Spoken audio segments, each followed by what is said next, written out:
우리가 감사를 통해서 하나님께 복을 받으려면 감사를 잘 표현할 수가 있어야 합니다. 자, 그렇다면 우리의 감사를 통해서 하나님께 복을 받으려면 우리가 감사를 어떻게 표현해야 할까요? 이에 대한 답을 우리 본문에서 찾기에 앞서서 먼저 본문의 배경과 내용 설명부터 여러분에게 좀 해드리겠습니다. 오늘 본문 말씀은 다윗이 예루살렘 성 안에 있는 성막에 여호와 하나님의 임재의 상징인 언약궤, 즉 법궤를 안전하게 이렇게 안치한 이후에 하나님을 향하여 또 이스라엘 백성들을 향하여 감사를 표현한 내용입니다. 오늘 본문 말씀까지의 배경에 대해서 좀 이해할 필요가 있습니다. 배경도 여러분에게 좀 말씀을 드리겠습니다. 사무엘하 4장에서 6장 말씀을 보면 이스라엘 백성들이 블레셋과의 전투를 하면서 하나님의 임재의 상징인 언약궤를 가지고 나서 전쟁에 나갑니다. 하지만 무참하게 패배를 하고 이 법궤를 빼앗기고 말아요. 그러나 하나님의 강권적인 역사하심으로 말미암아 이 하나님의 임재의 상징인 언약궤 법궤가 이스라엘 땅으로 되돌아옵니다. 그러나 당시 성막이 있었던 실로라는 곳으로 도착하지 못하고 이 하나님의 임재의 상징인 언약궤의 법궤가 이스라엘과 블레셋의 국경 마을인 기랏 여아림이라는 이 마을에서 약 20년간 거의 버려지다시피 방치가 됩니다. 이후 이 다윗이 사울 왕에 의해서 이어서 제2대 이스라엘 통일 왕국의 왕이 됩니다. 그리고 나서 난공불락의 성이었던 그동안 정복하지 못했던 가나안 정복 전쟁 이후 출애굽 이후에도 정복하지 못했던 이 예루살렘을 다윗이 정복을 해요. 그리고 그것을 이스라엘의 수도로 삼고 그곳에 다윗성을 건설합니다. 그리고 회막을 만들고 그리고 기랏 여아림에 약 20년간 방치다시피 한 이 하나님의 임재의 상징인 언약궤를 예루살렘으로 가져오려고 합니다. 그런데 역대상 13장 말씀에 보게 되면 이 언약궤를 예루살렘으로 이동하는 과정에서 다윗과 레위 지파의 제사장이 큰 실수를 합니다. 어떤 실수를 하느냐? 이 언약궤를 이동하고 운송할 때에는 민수기서 4장 15절 말씀에 보게 되면 반드시 제사장들이 언약궤에 끈을 매달아 어깨에 메고 이동을 해야 하는데 다윗과 레위 지파의 제사장이 그렇게 하지 않았어요. 하나님의 말씀대로 그렇게 하지 아니하고 자기 마음대로 했어요. 무려 3만 명이나 되는 사람들을 동원해서 화려하게 성대한 행사를 준비하기는 했으나 이 언약궤를 어깨에 메고 제사장들이 이동하지 않고 새 수레를 화려한 수레를 만들어서 그 수레에 언약궤를 올려놓고 소들로 하여금 이 수레를 끌어서 예루살렘으로 언약궤를 이동하려고 했습니다. 자, 얼마 못 가서 큰 사건이 일어나게 됩니다. 역대상 13장 9절에서 14절 말씀에 보면 기돈의 타작마당이라는 곳에 이르렀을 때 이 수레를 끄는 소들이 갑자기 놀라서 막 날뛰게 돼요. 그러자 언약궤가 떨어지려고 했겠죠. 그 순간 제사장 중에 한 사람이었던 우사라는 사람이 언약궤가 떨어지는 것을 막으려고 손을 댑니다. 그 순간 하나님의 진노가 임해서 우사가 그 자리에서 즉사하게 됩니다. 사랑하는 여러분, 이러한 일련의 사건을 통해서 우리는 귀한 영적 교훈 하나를 발견하게 됩니다. 하나님의 일, 주의 일, 신앙생활은 하나님의 말씀과 또 하나님이 제정한 질서 안에서 해야 한다는 것입니다. 그런데 안타깝게도 많은 성도님들이 신앙생활을 또 주의 일을 그렇게 하지 않아요. 하나님의 말씀과 하나님이 제정하신 질서 안에서 하지 않고 자기 마음대로 해요. 하고 싶은 대로 해요. 편한 대로 해요. 자기 생각대로 해요. 자기 고집대로만 하려고 해요. 그렇게 하면 아무리 선한 일을 한다 할지라도 하나님이 기뻐하지 아니하십니다. 신앙생활과 주의 일은 하나님의 말씀 안에서 주께서 제정하신 질서 안에서 해야 하는 것임을 믿으시기를 간절히 주의 이름으로 축복합니다. 자, 다시 말씀의 배경으로 돌아와 보겠습니다. 그렇게 우사가 죽자 모든 이 언약궤의 운송 행렬은 다 중단이 됐어요. 그리고 다윗을 비롯해서 3만 명이나 되는 사람들이 다 두려움에 떨게 됩니다.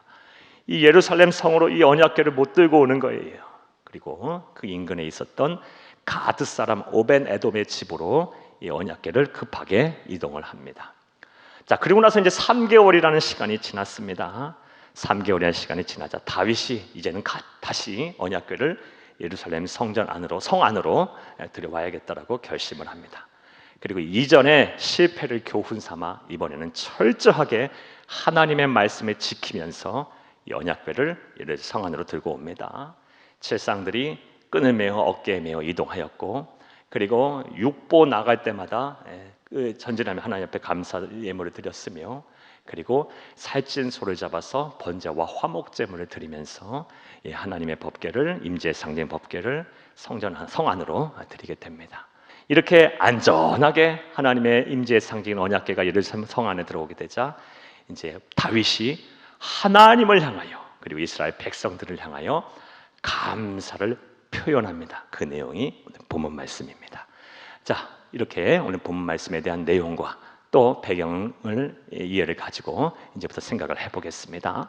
사랑하는 여러분, 우리의 감사를 통하여 하나님께 복을 받으려면 우리가 어떻게 감사를 표현해야 할까요? 감사를 어떻게 표현해야 우리의 감사가 하나님께 은혜가 되고 하나님의 기쁨이 되는 감사가 될까요? 자, 이제부터 따라하시겠습니다. 첫째로, 정성을 다하여 귀한 것을 드려야 합니다.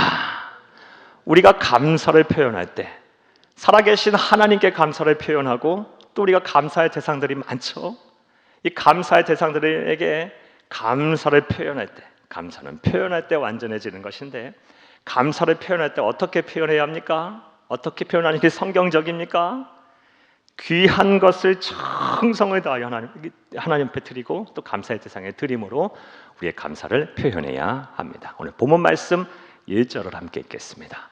하나님의 궤를 메고 들어가서 다윗이 그것을 위하여 친 장막 가운데에 두고 번제와 화목제를 하나님께 드리니라. 아멘.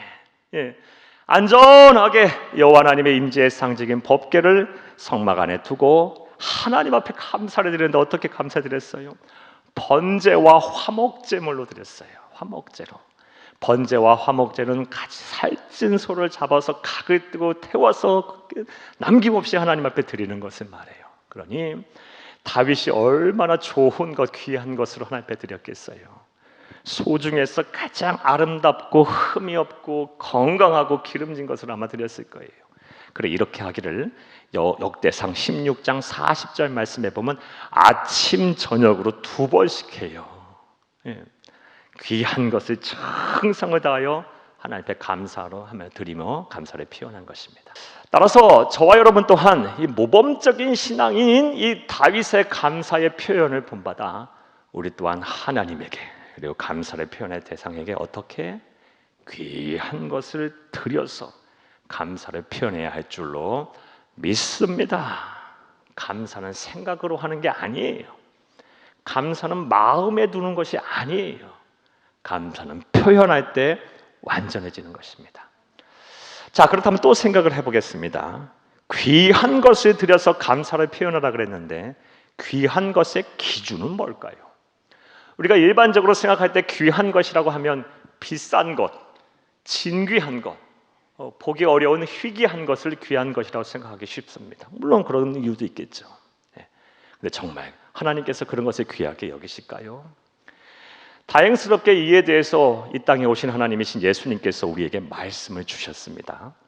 마가복음 12장 41절에서 44절 말씀에 보면 예수님께서 예루살렘 성전에 계실 때 성전에 올라오는 사람들이 헌금하는 것을 유심히 보셨어요. 어떤 부자는 자신의 일부 중에서 많은 것을 헌금으로 드렸고요. 반면에 어떤 한 가난한 과부는 2렙돈을 헌금함에 넣었어요. 2렙돈이라고 하면 1,000원도 안 돼요. 오늘날 돈으로 하면. 예. 자, 그런데 하나님이신 예수님께서는 이 여러 사람들을 보시면서 말씀하시기를 이 과부가 가장 많이 하나님 앞에 드렸다고 과부의 헌금을 칭찬하셨습니다. 사랑하는 여러분, 마가복음 12장 44절을 함께 읽겠습니다. 그들은 다 그 풍족한 중에서 넣었거니와 이 과부는 그 가난한 중에서 자기의 모든 소유 곧 생활비 전부를 넣었느니라 하시니라. 아멘. 사랑하는 여러분, 이 말씀을 잘못 해석해서 생활비 전부를 드리는 것이 가치 있는 헌금이라고 생각해서는 안 됩니다. 우리가 이 과부의 헌금과 예수 그리스도의 칭찬에 대해서 주목하면서 우리가 주목해야 할 점은 어떻게 이 과부가 자신의 생활비 전부를 드릴 수 있었는가에 주목을 해야 돼요.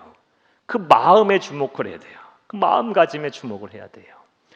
분명 과부는 자신의 2렙돈 얼마 되지 않지만 이것을 다 하나님 앞에 드리면 오늘 하루 쫄쫄 굶을 줄 알았을 거예요. 아무것도 못할 줄 알았을 거예요. 사랑하는 여러분, 그럼에도 불구하고 어떻게 이 2렙돈 되는 그 생활비 전부를 하나님 앞에 드릴 수가 있었을까요? 그 이유가 무엇일까? 그 이유는 간단하죠. 하나님의 은혜가 먹는 것보다 더 크기 때문이에요. 하나님의 은혜가 오늘 하루 생활하는 그 경비보다 더 크고 위대하고 더 귀하다는 생각 때문이에요. 이 과부에게는 진정 하나님을 사랑하고 하나님에 대한 감사하는 마음이 있었던 거예요. 자, 그리고 예수님께서는 그 과부의 그 마음을 보시고 칭찬하신 것입니다. 결국 하나님이 귀하게 여기시는 그 귀함의 평가의 기준은 정성이에요. 진심이 담긴 감사예요. 진심이 담긴 감사, 아주 농도가 짙은 깊은 감사가 담긴 예물을 하나님께서는 귀하게 여기시는 것임을 믿으시기를 간절히 주의 이름으로 축복합니다. 또 감사를 표현하는 방법은 뭘까요? 우리가 어떻게 감사를 표현해야 할까요? 따라하시겠습니다. 둘째로, 복의 근원이신 하나님의 이름으로 축복해야 합니다. 복의 근원이신 여호와 하나님의 이름으로 막 축복하며 기도함으로써 우리의 감사를 표현하는 것이에요. 오늘 본문 말씀 2절을 함께 읽겠습니다. 다윗이 번제와 화목제 드리기를 마치고 여호와 이름으로 백성에게 축복하고. 사랑하는 여러분, 다윗은 자신의 백성들, 자신이 통치하는 이스라엘 백성들에게 감사하는 마음이 있었어요. 다윗은 30살에 헤브론에서 유다 지파의 왕이 됩니다. 그리고 7년이라는 내전을 겪어요. 그리고 7년이 지나서 37살에 비로소 북왕국 이스라엘 그리고 남왕국 유다 전체를 거느리는 통일 왕국의 유다 12지파의 왕이 돼요. 그 왕이 되기까지 얼마나 많은 사람들이 고통을 겪고 얼마나 또 헌신했겠어요. 무엇보다 여호와 하나님의 임재의 상징인 법궤를 가져오는 데 있어서 무려 3만 명이나 되는 사람들이 헌신했어요. 그것을 다윗이 왜 모르겠어요. 그래서 감사의 표현으로 번제와 화목제를 다 귀한 것을 드리고 나서 여호와 하나님의 이름으로 축복하며 기도하면서 감사를 표현했습니다. 따라서 저와 여러분 또한 우리 모범적인 신앙인인 다윗을 본받아서 우리가 감사를 표현할 때 어떻게 표현해야 합니까? 여호와 하나님의 이름으로 막 감사의 대상을 축복하며 기도하세요. 그것이 우리가 해야 할 감사의 표현입니다. 그런데 이렇게 축복하며 기도하는 것, 세상을 향하여 감사의 대상에게 축복하며 기도하는 것은 우리가 해도 되고 안 해도 되고의 문제가 아닙니다. 이것은 반드시 해야 할 그리스도인으로서의 의무입니다. 왜냐하면 우리 구주 예수 그리스도, 우리의 스승이신 구세주 예수님께서 명령하신 내용이기 때문이에요. 사랑하는 우리 예수님께서 제자들을 이렇게 파송하시면서 마태복음 10장 말씀, 12, 13절 말씀에 보면 반드시 거쳐 하는 곳마다 평안을 빌라라고 말씀하셨어요. 너희는 복음의 전하로 세상에 나갈 때 많은 것 들고 다니지 말고, 많은 것 들고 다니지 말고 모든 숙식을 거하는 곳에서 해결을 하고 반드시 그것을 감사를 표현할 때 평안을 빌라, 축복하라, 축복하며 기도하면서 감사를 표현하라고 말씀하셨습니다. 그런데 이와 관련해서 참 흥미로운 말씀 또 하셨어요. 우리 관련된 말씀 보겠습니다. 마태복음 10장 12, 13절을 함께 읽겠습니다. 또 그 집에 들어가면서 평안하기를 빌라. 그 집이 이에 합당하면 너희 빈 평안이 거기 임할 것이요 만일 합당하지 아니하면 그 평안이 너희에게 돌아올 것이라. 그러니까 아멘. 그러니까 내가 이게 축복해요 누군가를. 근데 그 사람이 그 복을 받을 만하면 그 사람에게 그 복이 임할 것이고, 그 사람이 복을 만한 그릇이 못 돼요, 자격이 못 되면 그 복이 누구에게 돌아온다? 복을 빈 사람에게 돌아온다라는 거예요. 그러니까 축복하며 기도하는 거, 복의 근원이신 하나님의 이름으로 축복하며 기도하는 것은 절대 손해보는 일이 아닌 거예요. 여러분, 가급적이면 많이 하나님의 이름으로 축복하며 여러 사람을 위해서 기도하세요. 그래서 그 사람이 복을 받을 만한 자격이 되면 그 사람이 그런 복 받을 것이고, 그런 자격이 안 되면 그 복이 누구에게 다 올 거예요? 나에게 다시 돌아오게 될 거예요. 이건 하나님의 말씀이에요. 자, 또 셋째로 우리가 어떻게 감사를 표현하는 것이 하나님의 뜻에 맞는 감사 표현일까요? 따라하시겠습니다. 셋째로, 우리의 입을 열어 하나님을 찬송하고 감사의 고백을 해야 합니다. 아멘. 셋째 대지에서 중요한 여러분 어절은요, 입을 열다예요. 입을 열다. 우리가 감사를 표현할 때는 반드시 이 입을 열어야 돼요. 그리고 찬송해야 돼요. 감사의 찬송을 해야 돼요. 찬송은 하나님만 받으실 수 있는 거니까 하나님께 감사의 찬송을 부르고, 그리고 우리 주변에 감사할 사람들 많죠. 그 대상들을 향해서 입을 열어서 감사의 고백을 해야 합니다. 이렇게 감사를 표현하는 것이 바로 성경적인 표현이에요. 오늘 본 말씀 7절에서 10절을 함께 읽겠습니다. 그날에 다윗이 아삽과 그의 형제를 세워 먼저 여호와께 감사하게 하여 이르기를, 너희는 여호와께 감사하며 그의 이름을 불러 아뢰며 그가 행하신 일을 만민 중에 알릴지어다. 그에게 노래하며 그를 찬양하고 그의 모든 기사를 전할지어다. 그의 성호를 자랑하라. 여호와를 구하는 자마다 마음이 즐거울지로다. 아멘. 다윗은 안전하게 여호와 하나님의 임재의 상징인 법궤를 예루살렘 성 안에 있는 성막 안에 안치시킨 이후에 하나님께 감사의 찬송을 입을 열어서 했어요. 그리고 주변 사람들에게도 그렇게 하라고 명령하고 있어요. 사랑하는 여러분, 이 입을 여는 게 참 중요해요. 입을 여는 게 참 중요해. 근데 안타깝게도 많은 성도님, 저도 포함해서 많은 우리 세상을 살고 있는 사람들이 이 입을 열지는 것이 참, 입을 여는 것이 쉽지가 않아요. 우리 살면서 감사하는 마음이 없는 사람이 어디 있어요? 우리 남편에게 감사하죠. 참 어찌 보면 참 불쌍하죠. 맨날 똑같은 옷 입고 똑같은 밥 먹으면서 가족을 위해서 그렇게 희생하는 남편들, 참 감사한 일이죠. 또 아내들도 감사하죠. 참 아내가 없었으면 가정이 어떻게 유지가 됐을까요? 자녀들 감사하죠. 어떻게 나 같은, 우리 같은 이런 부모 밑에서 태어나서 하나님 우리 집안에 이렇게 보내주셔서 이렇게 아름답게 성장했어요. 참 감사한 일이에요. 감사한 게 한두 가지가 아니에요. 그런데 입을 열어서 감사를 표현한다는 게 참 쉽지가 않아요. 다 감사하는 마음들이 있으실 거예요. 입이 안 떨어져요. 입이. 찬송하고 막 이렇게 하나님 앞에 경배하고 감사 영광을 돌리고, 또 이 감사의 대상들에게 감사하다, 고맙다고 그 말 한마디 하는 게 그렇게 어려워요. 그런데 다윗은요, 그것을 해내고 있어요. 심지어 다윗은 어떠한 상황 속에서도 그것이 돼요. 이건 다윗의 시편송들을 보면 알 수 있습니다. 시편 총 150편으로 구성되어 있는데 다윗이 쓴 시가 90편 가량 돼요.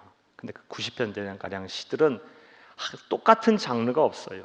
막 어떤 시는 막 비탄에 젖어 막 죄책감에 빠져, 어떤 시는 막 병에 걸려서 막 마음이 상해서, 또 반대로 어떤 시는 막 기뻐서 잘 돼서 형통해서, 막 어떤 시는 막 살해 위협을 느끼며, 또 어떤 시는 또 막 하나님으로부터 버림받은 것 같은 느낌이 들어서 막 영적 침체에 빠져서, 또 어떤 시는 막 전쟁 속에 이런 시들이 많이 있거든요. 그런데 하나같이 감사와 찬송으로 하며 끝을 맺어요. 사랑하는 여러분, 이 입을 연다는 것도 쉽지 않은데 어떻게 이렇게 매 순간 평생 감사, 범사 감사, 모든 일에 감사를 입을 열어서 이렇게 실현할 수 있었을까? 다윗이. 여기서 우리는 또 귀한 영적 교훈 하나를 더 찾습니다. 그것이 무엇이냐? 감사는 훈련이다. 감사는 훈련이다. 이거 입을 여는 훈련이 안 되면 평생 감사 못합니다. 마음으로만 두고 삽니다. 생각으로만 두고 살아요. 그냥 입에 늘 감사하지만 그냥 입안에만 있어요. 머릿속에만 있고. 그런데 그것은 감사의 완전한 표현이, 완전한 감사가 아니에요. 감사는 표현할 때 완전해진다. 사랑하는 여러분, 이제 여러분의 권면의 말씀 좀 드릴게요. 여러분, 감사를 훈련하셔야 돼요. 무슨 훈련? 입을 열어서 찬송하는 훈련. 입을 열어서 하나님을 찬송하는 훈련. 입을 열어서 주변 사람들에게 감사를 고백하는 훈련을 우리가 해야 합니다. 그게 복된 성도고, 그게 그리스도인이고, 그게 하나님의 백성이고 자녀입니다. 사랑하는 여러분, 다윗이 입을 열어서 감사와 찬송과 그렇게 이 평생 감사, 범사 감사, 모든 일에 감사를 실현했더니 하나님께서 복을 주셨어요. 하나님 복 주신 장면 볼까요? 사무엘하 7장 12, 13절 함께 읽겠습니다. 네 수완이 차서 네 조상들과 함께 누울 때에 내가 네 몸에서 난 네 씨를 내 뒤에 세워 그의 나라를 견고하게 하리라. 그는 내 이름을 위하여 집을 건축할 것이요 나는 그의 나라 왕위를 영원히 견고하게 하리라. 아멘. 사무엘하 6장까지의 말씀이 6장의 말씀이 오늘 본문 말씀과 병행 말씀이에요. 같은 내용에 대한 기록이에요. 법궤를 예루살렘 성 안에 안전하게 안창시키는 내용이 사무엘하 6장 말씀이에요. 자, 법궤가 이렇게 예루살렘 성 안에 있는 회막 안에 들어가 보니까 자신은 화려하고 안전한 안락한 백향목 궁전에 있는데 하나님의 임재의 상징인 법궤는 초라한 천막 안에 있는 거예요. 그러니까 이제 사무엘하 7장으로 넘어가면서 마음에 거룩한 근심과 이 욕심이 생겨요. 그게 무엇이냐? 성전을 건축해야겠다. 그런데 하나님께서 허락을 안 하셨어요. 너는 네 손에 너무 많은 피를 묻혔기 때문에 네 자손, 네 아들 때에 그걸 하게 하겠다.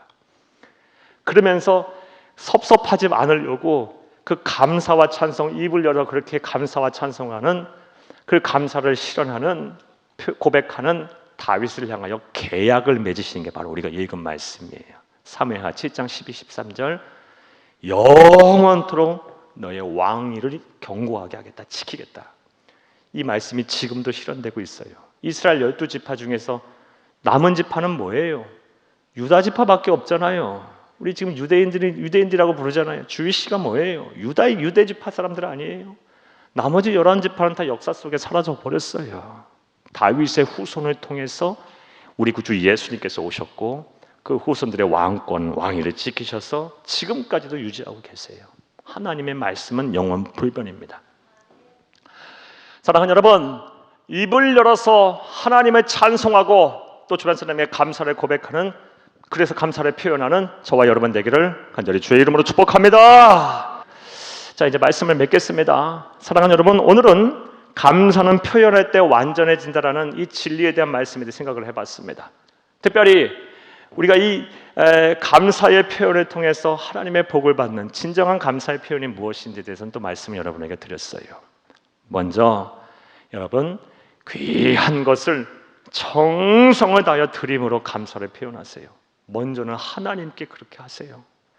여러분, 하나님 앞에 날마다 감사하세요. 또 감사 예물도 때로는 드리세요. 그리고 주변에 감사할 사람 얼마나 많아요. 그렇죠? 참 많죠.